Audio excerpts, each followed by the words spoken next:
이수연의 애프터 출발합니다. 오늘은 테마주들 흐름 바로 보면서 시작을 해볼까 하는데요. 제가 8월부터 건설 업황 집중하자라고 좀 강조를 드린 바가 있습니다. 우크라이나 재건 모멘텀, 네옴시티, 그리고 인도네시아의 수도 이전 사업까지 모멘텀을 참 풍부하게 가져가고 있는 쪽인데요. 이번 주는 특히 우크라이나 재건에 대한 이야기가 계속해서 흘러나오고 있습니다.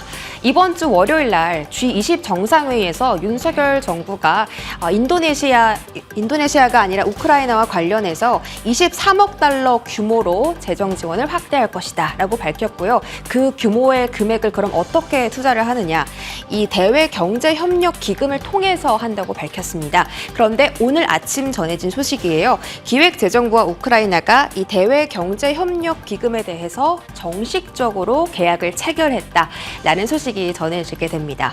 그리고 현재 원희룡 국토부 장관이 우크라이나에 가 있는데요. 젤렌스키 대통령과 만남을 가진 사진이 오늘 오전 11시쯤에 공개가 됐습니다. 거기서 지금 당장 이 재건 사업을 들어가야 된다. 6대 사업을 단기 내에 착수하겠다라고 밝혔습니다. 왜 이 문장에 제가 초점을 두냐면요. 그동안의 우크라이나 재건 사업이라고 하면 종전 이후라는 단어가 많이 언급이 됐습니다. 종전을 하고 안정화가 되면 그 다음에 재건 사업을 들어갈 것으로 많은 시장에서는 분석을 했는데, 원희룡 국토부 장관이 직접 우크라이나를 방문해서 보니까 수도 문제부터 지금 너무나 많은 인프라에서 부족한 부분들이 발견된 겁니다. 실제로 많은 사람들이 그 기본적인 생활도 영위를 하지 못하고 있었던 거죠. 그래서 지금 당장 사업에 들어간다라고 말했고, 그 우크라이나 재건 사업의 시기가 더 앞당겨질 가능성이 농후해진 겁니다. 6대 선도 프로젝트 이렇게 나와 있는데 정부에서 밝힌 6대 프로젝트입니다. 에너지부터 교통, 항공, 수도, 교량, 전반적인 인프라 사업에 한국 기업이 참여할 것으로 지금은 예상되고 있는 상황이고, 프로젝트의 개수만 하더라도 850여 개가 되기 때문에 정말 많은 기업들이 이 수주권을 따낼 수 있을 것으로 기대감이 커지고 있습니다. 그리고 현재 우크라이나에 방문한 건 원희룡 장관뿐만이 아니라 민간 기업도 있고 공공 기업도 있는데요. 이렇게 외교 사절단이 우크라이나를 방문했을 때 이렇게 많은 기업들을 대동해서 간 건 한국이 처음이라고 합니다. 그만큼 이 재건 사업에 진심인 정부겠죠. 참여 민간 기업에서 상장한 종목들을 한번 좀 정리를 해봤는데요. 이 중에서 삼성물산, 현대건설, HD 현대건설기계는 또 네옴시티 쪽으로 엮이고 있기 때문에 이쪽 기업들 눈여겨보시면 좋을 것 같고, 유신도 오늘 주가 급등이 나오고 있었죠. 변동성은 있었지만 체크해 보시기 바라겠습니다.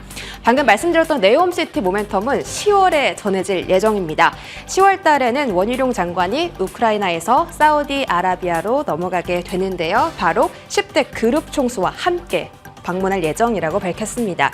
여기서 관전 포인트는 수주를 정말 가져올 수 있느냐인데, 이 네옴시티와 관련해서 이미 공급 계약을 체결한 기업들이 이렇게 적어봤습니다. 대부분 현대그룹주더라고요. 작년에 현대건설기계가 중장비를 공급했었고, 이번 주에 전해진 소식에서는 HD 현대일렉트릭과 HD 현대인프라코어가 공급 계약을 체결했다라는 소식이 이번 주에 전해졌습니다. 슬슬 수주의 입김이 강해지고 있는 시기인 거죠. 수주 기대감이 커지고 있는 쪽도 있습니다.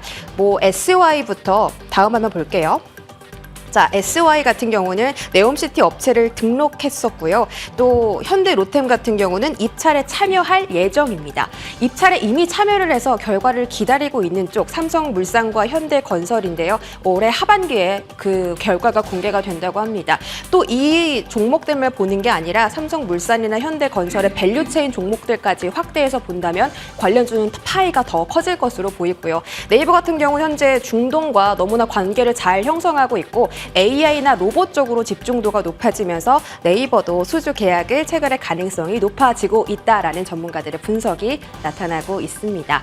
하지만 지금 중국도 중동과 관계를 너무 잘 다져놨고, 그래서 우리나라가 따올 수 있는 수주를 중국에 빼앗아갈 가능성도 염두를 하셔야겠고요.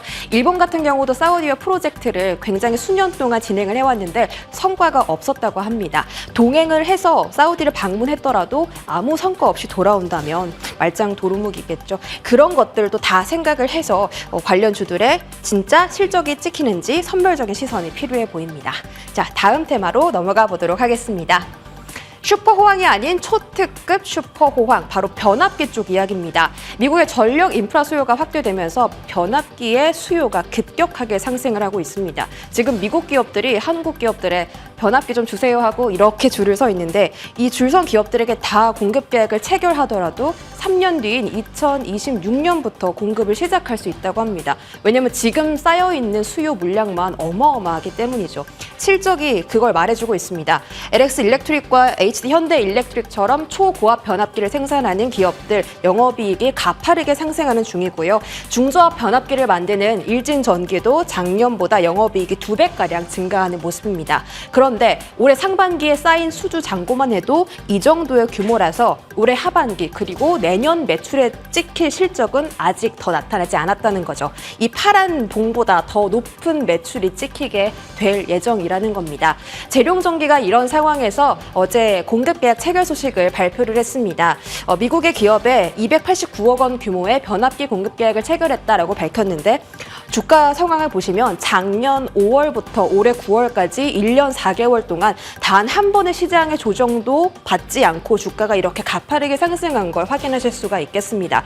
그럼에도 불구하고 증권가에서는 LS 일렉트릭이라든지 HD 현대 일렉트릭의 실적이 더 좋아질 것이라며 지금보다 목표 주가를 더 높게 상향 조정하기도 했습니다. 그 부분들 참고해 보시기 바라겠고요. 모멘텀도 가득하다라는 점도 눈여겨보시기 바라겠습니다. 자, 마지막으로 포스코 그룹주 잠깐 훑어보고 넘어가도록 하겠습니다.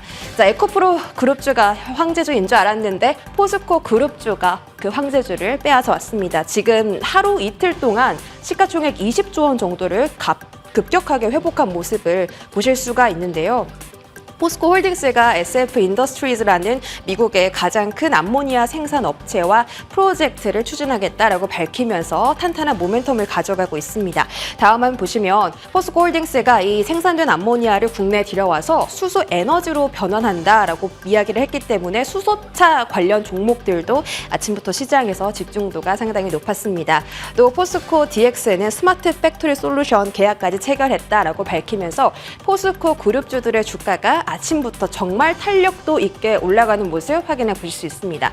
현재 주가 상황 볼게요. 포스코 스틸리온이 상한가 시도를 하고 있고요. 포스코 엔텍도 한 3거래일 정도 조정을 받다가 오늘 그 조정분을 거의 다 만회를 해가는 모습입니다. 포스코 홀딩스, 인터내셔널, 퓨처앱 전부 다 좋은 성적을 내주고 있고 2차전지 장비단도 하반기에 좋은 성적 나온다고 하죠. 지금 미국 증시에서도 2차 전지 쪽 다시 집중을 받고 있기 때문에 포스코 그룹주들을 필두로 2차 전지 상승 흐름이 계속 이어질 수 있을지 함께 지켜보시면 좋을 것 같습니다.